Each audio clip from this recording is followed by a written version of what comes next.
arroz y pollo. And I'm thinking to myself, man, that is not balanced properly when I'm putting 2 starches and 1 protein. And I have no vegetables on the plate. So can you share with us a little bit about how maybe we can put that into our conscience to start thinking about that as we are doing meal preps? Yeah, so the basic plate method that I tell people to follow is 50% of your plate should be non-starchy vegetables. Okay. That's your lettuce, your asparagus, your green beans, your tomatoes, your onion. I failed, man. I failed. And then a quarter of your plate should be those starches. Okay. And a quarter of your plate should be your protein. And a lot of the times what we find with our community is that, meat takes up half of the plate. Rice and bean take up the other half of the plate. And somewhere they might sneak in a tomato or some lettuce. Mm-hmm. But it's that challenge of shifting that focus that you don't need a piece of meat that big. Okay. And there's a lot of the times the meat we get is heavily salted, and that's where you start running into problems. Sure. Right? I would say start with your drinking. Mm-hmm. Whatever you're drinking, if it's not water, nothing's better than water. Okay.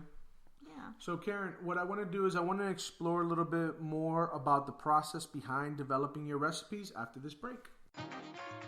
That segment of the Latinx Point of View podcast was brought to you by L5 Consultants, a company committed to helping bridge cultural differences. You can find them on Twitter at L5 Consultants or on the web at l5online.com. And we're back, and I'm here with Karen Correa Villella with Salud con Sabor, and we're just talking about, healthier living, healthier lifestyle. So, Karen, what's the process behind developing your recipes? Well, quite honestly, it's whatever I'm in the mood for. Okay. And I have had a very busy last year, and it's all about meal prepping and just making choices that are time efficient and cost effective. Now, when you talk about meal prepping, I know many Latinos who like to have that fresh meal every day. So I don't know if meal prepping is something that culturally we're maybe used to. I know some people that need to have breakfast, lunch, and dinner like prepped right then and there. Not necessarily like, hey, heat this up. I'm going to make this on Sunday, and on Wednesday, I'm going to heat it up and have it to eat again. So what can we do for some of those folks who maybe don't like the meal prep, or are there some types of foods that maybe make in the reheating process are a little bit different or more savory, I guess? I don't know how to put it. There's some people that just don't like reheated food and stuff like that. So what can we tell people about meal prep? Well, those simple eaters just need to understand, I think, that when you have a plan, mm-hmm. you will stick to it, right? If you fail to plan, you plan to fail. So meal prep planning is more of planning out what you're going to make, not necessarily, because I hear people say, oh, I'm prepping my meals for the week, and Sunday is my meal prep day, and I'm making food till Wednesday, and then, so we're not talking about that. We're talking about planning out your meals. Just what you're going to have for breakfast, what you're going to have for lunch, what you're going to have for dinner. It can be a little bit of both. Okay. So I only prep my breakfast because in the morning I need to get to work on time, and for me it works to grab and go. Got it. And if I have it there, I will grab and go. I do make like a pot of rice and a pot of beans every week, and then I have my sides. Oh, really? Yes. And I buy those salad kits that are already made, and we have a salad just about every day. Can you give us an example of one of your breakfast meal preps that you just grab and go with? Oh, yes. La avena, overnight oats. So I like to eat my oats cold. I do a cup of oatmeal, a cup of any type of milk. I use almond, and some Greek yogurt, for the added protein. I even throw in some chocolate chips. Okay. I mix it all up. I put it into different containers because, again, I can't put it in a big bin because I won't grab it. I need that grab and go. I top it with maybe some granola or some fruit, and then it's ready to go the next morning. And that keeps you going for a few hours?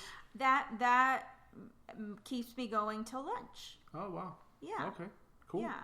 Cool. So what's your family think about some of your recipes or, some of your tweaked recipes and stuff like that and living a healthier lifestyle? Have you ever sat down with your mom, who I know is a very lovely woman, and she's a great cook? Have you ever sat there and said, Mom, I'm going to change your recipes to make them healthier? Because I'm sure that led to an interesting conversation. Yes. So it's, I, like any Latina woman, I lived at home with my mom as an adult. Sure. And I would start making these like protein pancakes, right? Okay. And at first she was a little weary of them, but she's still making them now. And for her, that's her pan dulce. That's awesome. And she's like, it does keep me full longer. And she's a very hardworking woman. She works 7 days a week. And I just, you eat for fuel. Sure. So she just thinks that me tweaking my recipes is a little crazy. Okay. And I would have to shout out my husband because it is trial and error with my recipes. And he eats them with a grateful heart. Mm-hmm. And so my family knows that I do what I do, and I think they think I'm a little weird, but that's okay. But that's good. I mean, if your goal is to have you and your family live a healthier lifestyle, and by your experience actually sharing it with the world and with our community to have Latinos or inspire Latinos to live a healthier lifestyle, I think that's a great thing. And I will be definitely following some of your recipes and try some of them out myself. One of the things that maybe in this conversation is, what should we be limiting from our diets? Oh man, I don't like to tell people that they can't have things, but if I had to pick one thing, it would be sodas. Okay. I had this Latina woman ask me a question, and she was having about 3 fast food sweet teas per day. Yeah. She'd drop her kids off, stop and get a sweet tea, and then midday, stop and get a sweet tea. And we did some calculations, and I told her, in a week, if you can keep eating what you're eating, but you will lose 8 to 10 pounds if you just limit the sweet tea. Yeah. And sweet sugary drinks, I mean, I don't know. It's just something that we're constantly doing. Una Coca-Cola, limonada. It's those things that we're constantly having to do. And I'm going to be honest with you, I am one of those people. I have water in my fridge, but I also have to have orange juice. And sometimes I'll have some iced tea or some fruit punch or some lemonade, because when I eat, I like to eat with something other than water. It's really hard for me to eat with just water. And one of the things that I've tried to do in going out to eat, or when we do go out to eat, I'll try to take one of those little flavor drops or something like that, so that I will start eliminating, drinking sodas and things like that while I'm out. And I did it really consistent for about a month. And I remember that the first time I had soda again, it gave me a stomach ache. Yeah, so sugar is addictive. Yeah. That's why we like it. And there was a research study that said that suggested that sugar was more addictive than cocaine. Wow. Isn't that crazy? It is. And you start having these sodas, and it becomes a cycle when you're a kid. And usually when you're a kid, it's as a treat. At least it was for us, right? Yeah. And, you get a little older, you get your own money, and now you can have it unrestricted. And so you start not being able to taste the sweetness in an orange versus that orange juice, right? Yeah. Mm-hmm. It takes the juice of 12 oranges to squeeze out, a 32-ounce cup of orange juice. Wow. you can drink that orange juice a lot faster than you can eat those 12 oranges. Sure. So... And don't get me wrong, I still like my oranges. I'll have a bag of oranges in the fridge also. But with my breakfast, I like to have a glass of orange juice. It's kind of like one of those things that gets me going in the day. And I guess you're right. It is that sugar that's in it that kind of jumpstarts me. And I do like to, I love fruits. So one of my things is I love fruits. The thing is with the vegetables. So I'm trying to incorporate more vegetables. And actually, funny thing is, I'll incorporate fruits into my salads. So I don't do salad dressing, being the simple eater that I am. So what I'll do is sometimes I'll cut up an apple and I'll put it on some lettuce or some spinach or something, and that'll be my salad, or an orange or a peach or something. And those are the ways that I've found how I can incorporate and how I can eat better with something that I still like.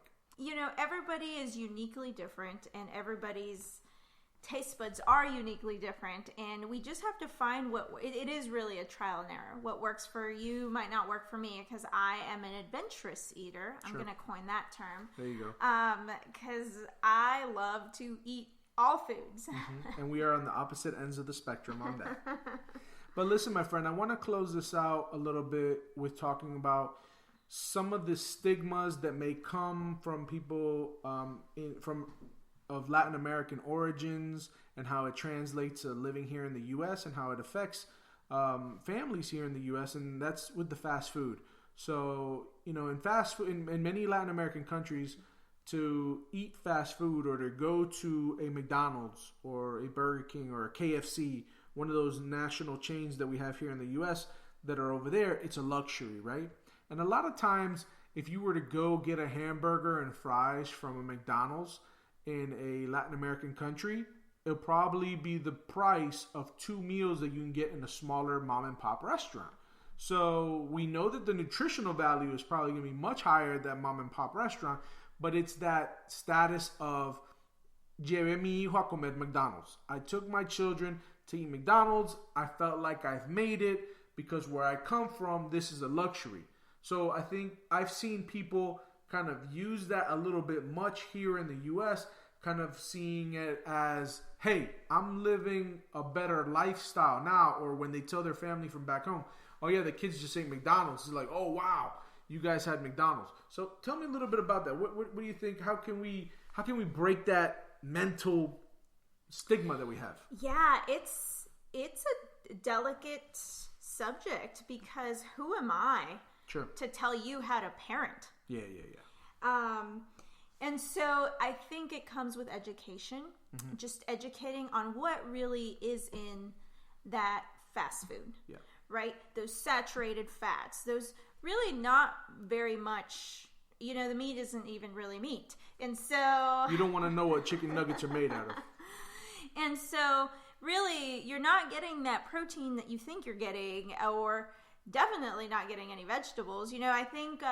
the McDonald's Happy Meal, for example, they give the kid a burger, fries, and some apple slices. Well, that's great, but we need to take away at least those fries, And, fast food chains here in the U.S. have done a better job of these things, of creating those options, right? So I've seen that, and no knock to McDonald's, if you do order a Happy Meal, you can, instead of fries, you can get the apple slices. You get both. Oh, you get both? Oh, okay. Yeah.